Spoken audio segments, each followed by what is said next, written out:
With benefits such as longer life, increased intelligence, and better communication, it's easy to see the appeal of transhumanism, but along with these benefits come the potential dangerous applications of converging technologies, dangers which are either overlooked or completely ignored by the transhuman fundamentalist community. At an intuitive level, I think most people are well aware of these dangers.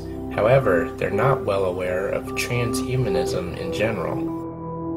The following list of problems will only increase in relevance as transhumanism steadily makes its way into the mainstream. The desire to lead a long, happy, healthy life is undeniably a good thing. However, when we achieve the ability to extend human life indefinitely, certain issues will arise. Already we've been inundated with claims that the Earth is overpopulated. The correlation between environmental degradation and rising population numbers is not new.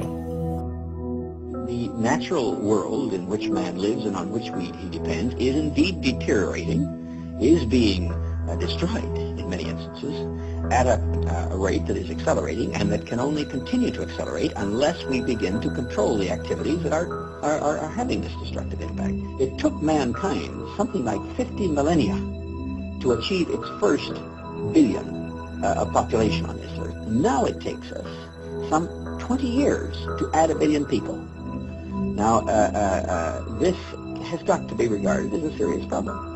This might be necessary at some point, or at least some restriction on the right to have a child. I'm not proposing this. I was simply predicting this as one of the possible courses that society would have to seriously consider should we get ourselves into this kind of situation. China phased in its one-child policy gradually, and it makes sense that similar policies would be phased in globally as life extension therapies become widely used. In a world where humans live forever, who gets the final say on reproduction? Government would manage human life. The right to life could become a privilege and be based on each person's degree of usefulness to society. This scenario is unavoidable if radical life extension was widely employed. This brings up deep philosophical issues which cannot be ignored.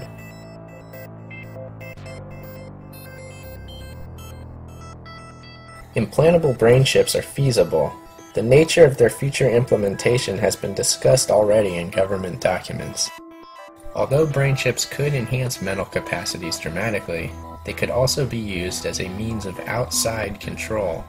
Thoughts, sensory stimulation, and false memories could be instantly beamed into your mind and create a totally synthetic reality which is perceived as real. Humans could be remotely controlled and manipulated. Denying that this would happen doesn't mute its possibility. Uploading your mind to a computer brings an alternate way of achieving immortality, but it presents limitless possibilities for malevolent use. Leaving your material body behind to become an electronic data stream could theoretically bring limitless digital experiences. The problem here is perception. Yes, you could feel powerful, but the reality would be that your entire existence is contained within a tiny computer. Computers are programmed.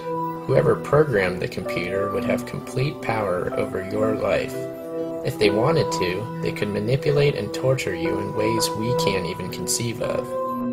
It would be beyond your control to stop them, because you would not be able to return to the material world. You would be trapped. The irony of this situation is that by leaving your body in pursuit of a pseudo-spiritual existence, you give the power of godhood over to those people whom you leave behind in the physical world. The problem of artificial intelligence is its potential to become infinitely more intelligent than us.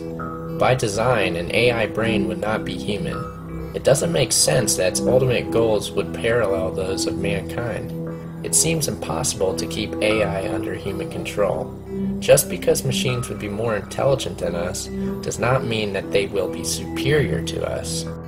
If we choose to create artificial intelligence, we may be opening the gate to a realm of imperceptible consequence.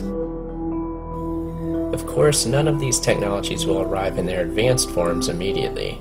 They will be introduced over time so as not to completely overwhelm everyone. This in itself is a major problem, because as we acclimate to them, we could easily take them for granted. The dangers won't go away. In fact, they will only increase in relevance. This illustrates my biggest qualm with transhumanism in general. It focuses on future miracles and ignores present realities. The truth of the matter is that our world has major problems that can't be cured with external remedies. You cannot build a utopian society upon a broken foundation. If we choose to march forward without first looking inward, then we will bring about our own undoing. Now, whether we are pessimistic or optimistic depends really on what we think about the nature of man. Whether we really believe that man, in light of this evidence, is going to be wise enough and enlightened enough to subject himself to this kind of discipline and control. And enlightened enough, and enlightened enough, and enlightened enough